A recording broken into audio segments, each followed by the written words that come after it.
Why's PMQ's boycott a strategic masterstroke of political theatre? Before we dive into this absolute spectacle that unfolded in Westminster, if you're tired of the same old sanitized political coverage that doesn't tell you what's really happening in British politics, hit that subscribe button now. We're UK Connors, and we cut through the noise to bring you the raw truth about what's happening in Parliament. Right. So Nigel Farage has done something that's either brilliant or absolutely bonkers, depending on which side of the political divide you happen to sit on. The Reform UK leader, the man who spent decades positioning himself as a disruptor-in-chief of British politics, has just pulled off what might be his most theatrical stunt yet at Prime Minister's questions. And before you roll your eyes and think this is just another Farage publicity grab, you need to understand why this matters far more than the headline suggests. Picture this. It's Wednesday morning at the Palace of Westminster. The green benches are filling up with MPs clutching their order papers. The Speaker is preparing to call the House to order, and somewhere in that chamber, there should be 5 Reform UK MPs ready to watch the weekly political bloodsport that is PMQs. Except there's a problem. One very conspicuous absence. Nigel Farage, the MP for Clecton and the most recognisable face of Reform UK, is nowhere to be seen on those benches. Has he overslept? Mrs. Train from Essex? Decided Westminster isn't worth his time today? Not quite, because if you bother to look up at the public gallery, the area where ordinary citizens and tourists sit to watch democracy in action, you'd have spotted him, sitting there like a tourist in his own workplace, watching proceedings unfold below him. The man who fought for years to get into Parliament, who finally achieved that goal with a thumping majority in Clecton, deliberately removed himself from the chamber and sat with the public instead. Now, you might think that sounds utterly ridiculous, and on the surface, it absolutely does. But here's where it gets interesting, because Farage isn't just being theatrical for the sake of it. He's making a point that cuts right to the heart of how Parliament actually functions, or perhaps more accurately, how it doesn't function when you're not part of the establishment club. See, there's this rather peculiar rule at PMQs. The Prime Minister stands at the dispatch box and takes questions from MPs for roughly half an hour every Wednesday. Sounds democratic enough, doesn't it? MPs get their chance to grill the most powerful person in the country, hold them to account, make them squirm. Except there's a catch. A rather significant catch that Farage has been experiencing firsthand week after week after week. Here's how it works. If you're the leader of the opposition, in this case Kimi Badenoch, you get 6 questions guaranteed. If you're the leader of the Liberal Democrats, Sir Ed Davey, you get 4. Everyone else, all 600-something other MPs, they have to enter a ballot, a literal lottery, for a chance to ask just one question. 15 slots. Random selection. The political equivalent of a raffle draw. Now, you might think that sounds fair. Everyone gets the same odds. But here's where Farage's protest starts making sense. While all of this is happening, while questions are being asked and answered, the Prime Minister is allowed to say whatever he wants about anyone. Any MP, any party, any political opponent. He can name them, attack them, accuse them, ridicule them. And if you're sitting there as an MP who wasn't lucky enough to win the ballot that week, you just have to sit there and take it. No right of reply.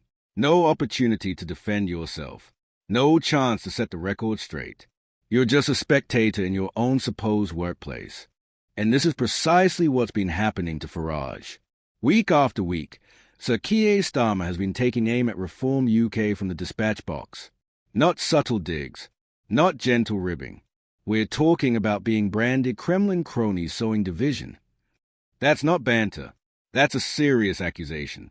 In any other setting, in any other workplace, if someone publicly accused you of being in league with a hostile foreign power, you'd have the right to respond immediately.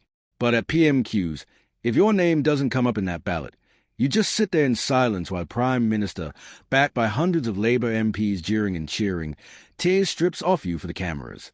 Farage wrote on X, and you can practically feel the frustration dripping off every word. Every week at PMQs I'm attacked by the PM and Labour MPs, but have no right of reply.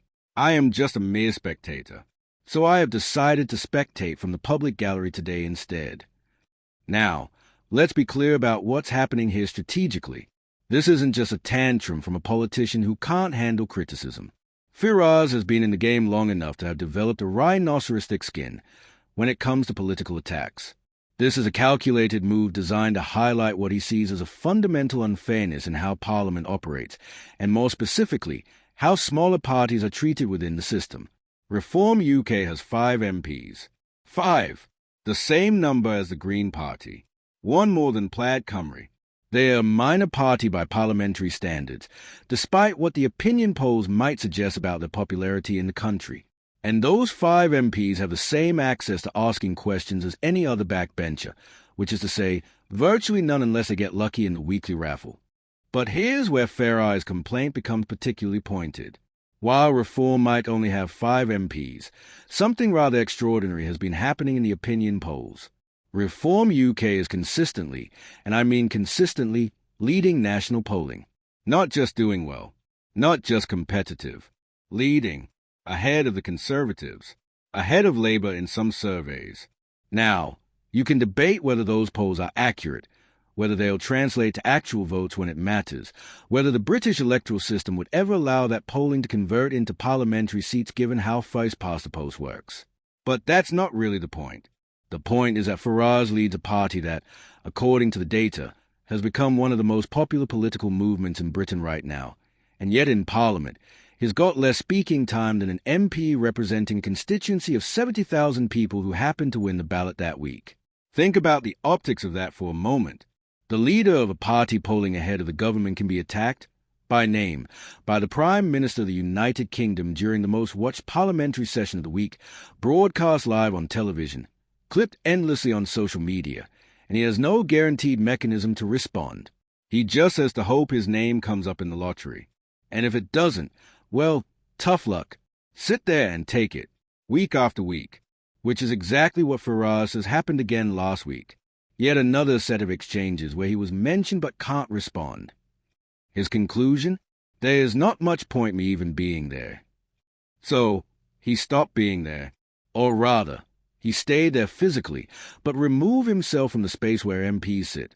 By sitting in the public gallery, Farage is making a statement that's actually quite clever when you unpick it.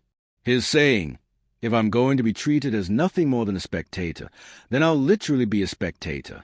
If my role is to sit quietly while others talk about me, then I might as well sit with the actual public who also have no voice in these proceedings. It's political theater, absolutely, but it's theater with a purpose. He's turned his powerlessness into a visual metaphor that anyone watching can understand immediately. Now, the Labour response to this has been predictable. Dismiss it as a stunt. Roll eyes at Farage's endless capacity for making himself the story. Suggest he should spend more time in Clecton dealing with constituency issues rather than staging protests about parliamentary procedure. And fair enough, there's something to that critique. Farage has always been masterful at keeping himself in the headlines, and this is certainly achieving that objective. But here's what Labour probably doesn't want you to think about too carefully. If Farage is so irrelevant, if reform is just a flash in the pan that'll disappear by the next election, then why does Keir Starmer keep mentioning him at PMQs? Why dedicate precious seconds of your allotted time as Prime Minister to attacking a party with 5 MPs instead of focusing on the Conservative opposition with their 100-plus seats? The answer, which Labour would never admit publicly, is that they are worried. Genuinely worried. Those polling numbers aren't just interesting statistics to political observers. They are existential threats to Labour's electoral coalition, particularly in those red wall seats that went Conservative in 2019, came back to Labour in 2024, but are now showing worrying signs of reform support. Every mention of Farage, every attack on reform as Kremlin cronies or divisive populists, isn't aimed at Nigel Farage himself. He is not going to be persuaded to change course because Starmer called him names. Those attacks are aimed at the millions of voters who are currently telling pollsters they're considering backing reform.